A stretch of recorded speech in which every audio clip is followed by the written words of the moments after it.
इलाइक़ा आहिनि जेके समूरा गंदगी जे ढेर सां भरिया पिया आहिनि। जॾहिं त हीउ इलाइक़ो कुल थियण खां पोइ वामशो ॿिन्ही में ड्रेन सिस्टम जे हिसाब सां विराइजी वियो आहे।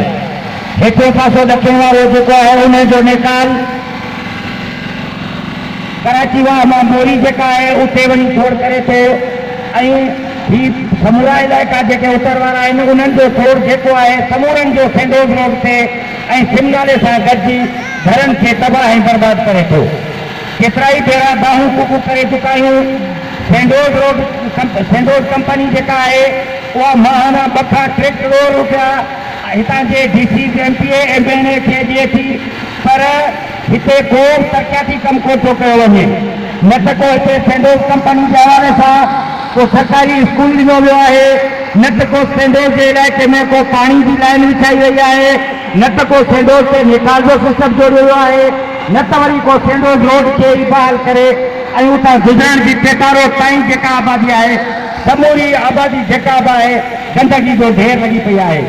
तंहिंजे करे ही समूरा साथी जेके बि असीं गॾु थिया आहियूं, असीं या आला हुकाम खां अपील था कयूं, मुतालबो था कयूं त महिरबानी करे असांजा इंजीनियर घुराए, उन सां गॾोगॾु असांजा मकानी दोस्त बि घुराए, छो त असांखे पाण खे बि ख़बर पवे थी।